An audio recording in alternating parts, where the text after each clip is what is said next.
कर्नाटक राज्य खाद्य आयोग के अध्यक्ष डॉक्टर एच कृष्णा ने चेतावनी दी है कि यदि जिले में बच्चों, महिलाओं, बुजुर्ग एवं अन्य जरूरतमंदों को खाद्यान्न वितरण में किसी भी प्रकार की अनियमितता पाई गई तो संबंधित अधिकारियों के खिलाफ कड़ी कार्यवाही की जाएगी।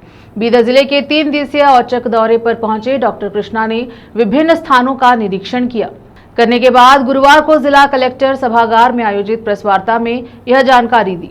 उन्होंने बताया कि आयोग की 4 सदस्यीय टीम राज्य के विभिन्न जिलों का दौरा कर रही है।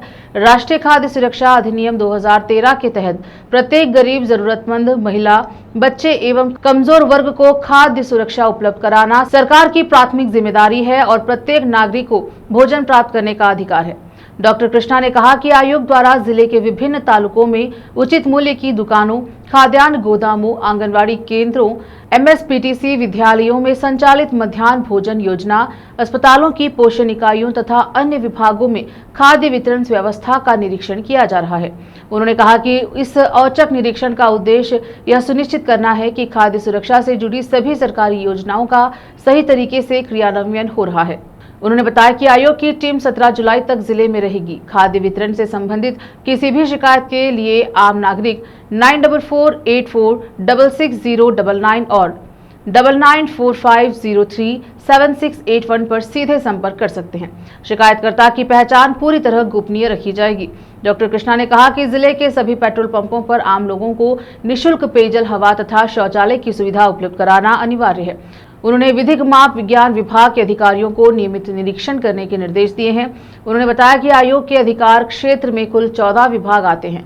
यदि गोदामों से चावल की तस्करी, उचित मूल्य की दुकानों में अनियमित वितरण, आंगनवाड़ी केंद्रों या छात्रावासों में भोजन वितरण में गड़बड़ी जैसी कोई शिकायत हो तो नागरिक सीधे आयोग को सूचित कर सकते हैं। प्रेस वार्ता में आयोग के सदस्य मारुति डुडलिंग नवरा, लिंगराज कोटे, सुमंथा राव तथा केएस विजयलक्ष्मी भी उपस्थित रहे। कैमरामैन पपुराज का कवरेज। देश विदेश और स्थानीय समाचारों के लिए केपी न्यूज़ 24/7 को लाइक और सब्सक्राइब जरूर करें। धन्यवाद। ಅಂದರೆ ಇವರಿಗೆ ವಿತೌಟ್ ಟೆಲ್ಲಿಂಗ್ ನಾವು ಪ್ರೋಟೋಕಾಲ್ ಹಾಕಿದೆ, ಏಕೆಂದರೆ ನಾವು ಬರ್ತೀವಿ ಅಂತ ಒಂದು ಇಂಟಿಮೇಷನ್ ಕೊಟ್ಟು ಬಂದರೆ ಅಲ್ಲೆಲ್ಲ ಇರೋ ನ್ಯೂನತೆಗಳನ್ನೆಲ್ಲ ಅವ್ರು ಸರಿಪಡಿಸ್ಕೊಳ್ತಾರೆ ಅನ್ನೋ ಒಂದು ಉದ್ದೇಶದಿಂದ ಅಚಾನಕ್ಕಾಗಿ ನಾವು ವಿತೌಟ್ ಇನ್ಫಾರ್ಮಿಂಗ್ ವಿ ಕೇಮ್ ಬಂದು ನಿನ್ನೆಲ್ಲ ಈ ಆಹಾರ ಗೋದಾಮುಗಳಿದೆಯಲ್ಲ KSFCS ಗೋಡೌನು ಮತ್ತು ನ್ಯಾಯಬೆಲೆ ಅಂಗಡಿಗಳಿಗೆ ವಿಸಿಟ್ ಮಾಡಿದ್ದೀವಿ.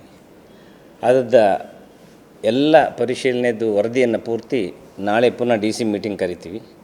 ಆ DC ಮೀಟಿಂಗ್ನಲ್ಲಿ ತಾವು ಇರ್ತೀರ, ನಿಮ್ಮನ್ನು ಕರೆದು ಎಲ್ಲ ಡೀಟೇಲ್ಸ್ ಕೊಡ್ತೀವಿ. ಈಗ ಭಾರತದಲ್ಲಿ ಪ್ರತಿಯೊಬ್ಬರೂ ಯಾರೂ ಹಸಿವಿನಿಂದ ಬಳಲಬಾರ್ದು, ಎಲ್ಲರೂ ಆಹಾರವನ್ನು ನಾವು ಸರ್ಕಾರದಿಂದ ಒದಗಿಸಬೇಕಾದದ್ದು ಸರ್ಕಾರದ ಕರ್ತವ್ಯ. ಅದು ಸೆಂಟ್ರಲ್ ಗೌರ್ಮೆಂಟ್ ಆಗ್ಬೋದು, ಸ್ಟೇಟ್ ಗೌರ್ಮೆಂಟ್ ಆಗ್ಬೋದು. ಒಂದು ಆಹಾರ ಭದ್ರತೆ ಅನ್ನುವಂಥದ್ದು ಒಂದು ದಾನ ಅಥವಾ ಕಲ್ಯಾಣದ ವಿಷಯ ಅಂತೂ ಅಲ್ಲ, ಅದು ಹಕ್ಕು ಎಂಬ ತತ್ವದ ಮೇಲೆ ಆಧಾರ ಆಗಿದೆ.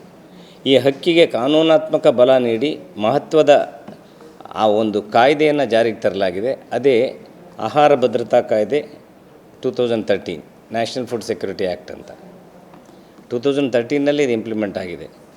ಈಗ ನಾವು ಎಸ್ಪೆಷಲಿ ಈ ಕಾಯ್ದೆಯ ಉದ್ದೇಶ ಏನಂತಂದರೆ ದೇಶದ ಜನರಿಗೆ, ವಿಶೇಷವಾಗಿ ಬಡವರಿಗೆ, ದುರ್ಬಲ ವರ್ಗಗಳಿಗೆ ಮತ್ತು ಮಹಿಳೆಯರಿಗೆ, ಮಕ್ಕಳಿಗೆ ಆಹಾರ ಭದ್ರತೆ ಸಿಗ್ತಾ ಯೋಜನೆಗಳಿವೆ, ಅದು ಸಮರ್ಪಕವಾಗಿ ನಡೀತಾ ಇದೆಯಾ ಇಲ್ವಾ ಅಂತ ಅನ್ನೋದು ನಾವು ಆಹಾರ ಆಯೋಗದ ಒಂದು ತಂಡ ಇದ್ರ ಪರಿಶೀಲನೆ ಮಾಡಬೇಕು.